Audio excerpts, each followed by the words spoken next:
officer brought to the table when he met with Hearst first. He said, if you're going to build a building, you should build it green. I wasn't in the room at the time. I'd come off, I worked for another green project before this in Jersey City, but they were probably like, we don't want a green building.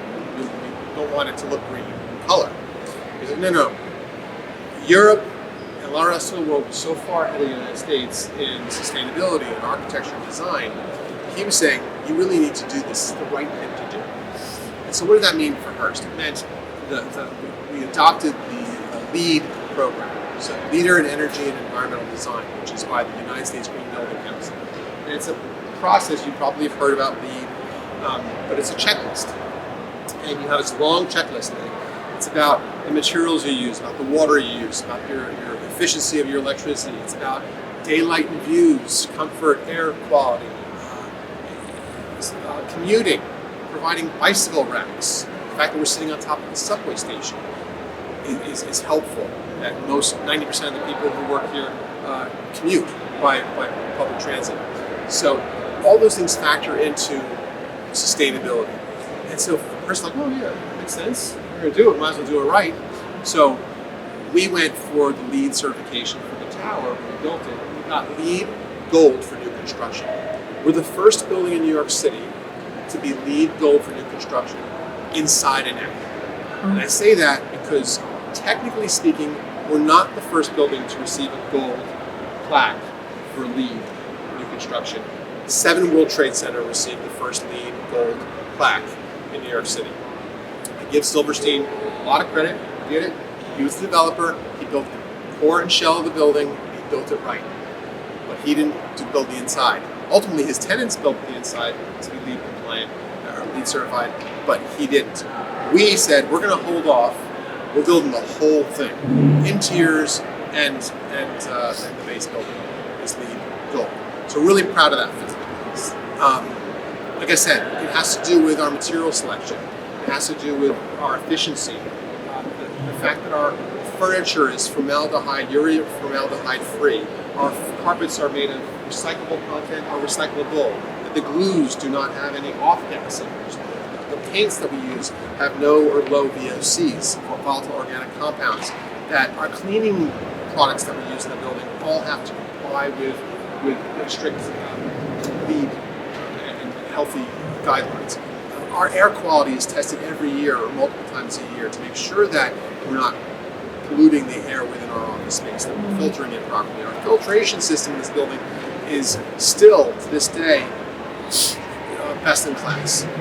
So, when COVID hit, that was a big deal. It's like, well, air quality. It's like, well, we have everybody's saying MERV 13. You have a MERV 13. That's the density of the filters. Well, this building has MERV 11 pre-filters and MERV 14 filters.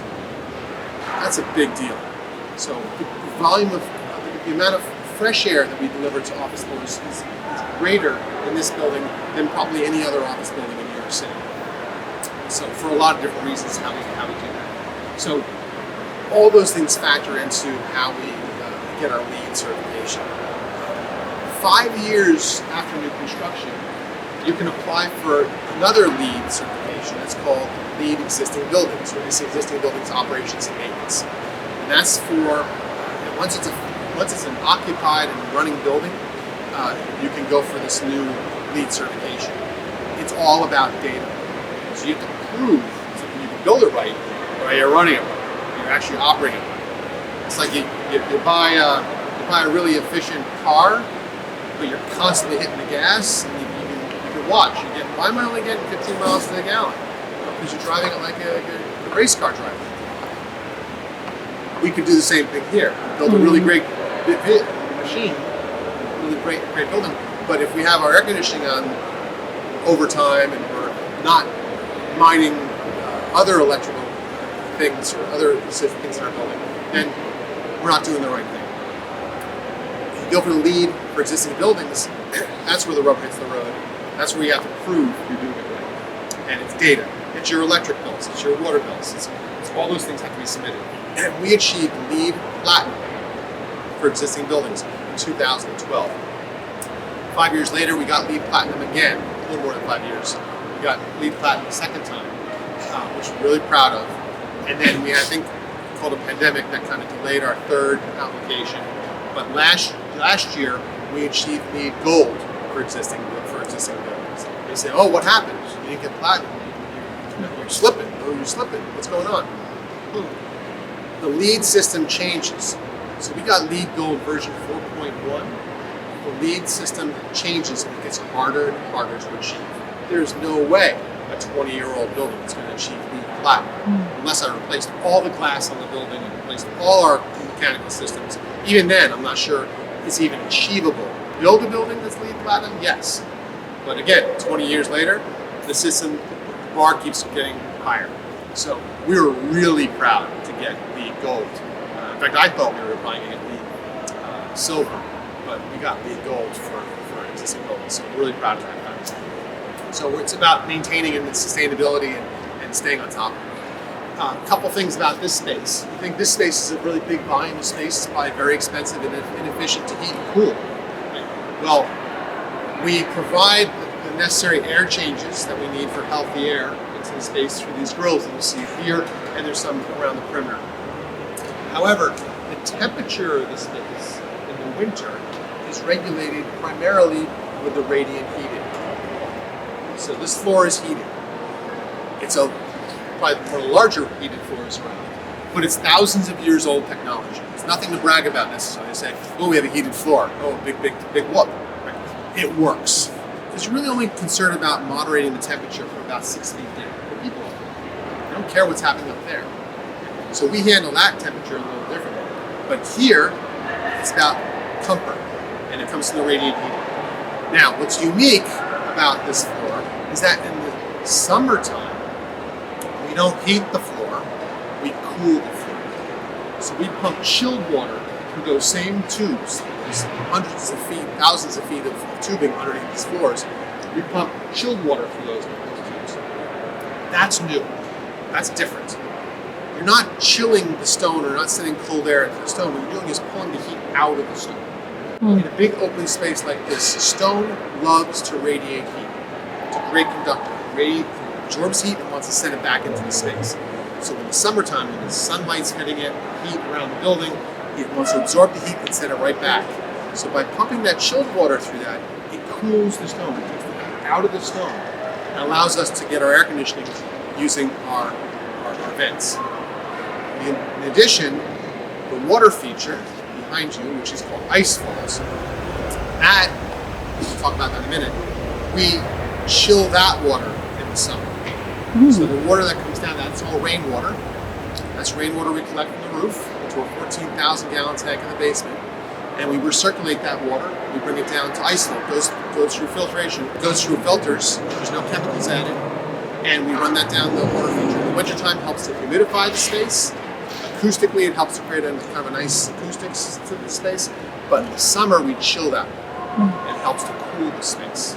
Yes. The water that's used to cool the floor, is that also rainwater? No. Is that okay? Is that water recycled at all? Yes. Chilled water is recycled through a chilled water system. So it's a loop. Constantly included. Good question. The hot water also is circulates. Oh. But it's not rainwater. Although the water in the ice fall, we do chill that water, and that is rainwater. Okay. That's limited to that. The rainwater we use for ice fall, we use it on the outside of the building. You'll see there are spigots for water for people when they power wash the sidewalk. Our building has 2 spigots. One is city water, and the other one's rainwater. So we'll use rainwater to wash our sidewalks. And we also will water the few trees that we have. They get water from the outside. And there's some limited cooling we use that rainwater for in the building for one of our data center spaces. We use that water for the cooling. But that's about it. We've never run out of water, as far as I know, the rainwater, even in droughts. But we do have to empty the tanks periodically, like once a year, once every other year, to clean the tanks. So we have to wait for the rain to fill. What does that do? We collect that water from the roof in a tank below. What that does is one is the great use of water. Right? So it's free. The water's hitting the building, so we collect that water. But we're not taxing the city sewer system. So if it rains, typically water hits a building, it goes out through gutters, and it goes into the city sewer. That's a lot of water. By us collecting it, that's taking a lot of stress off the city system. And newer buildings, as they're being built, they're doing all the same thing. As long as you have room for these tanks in your building, you're good.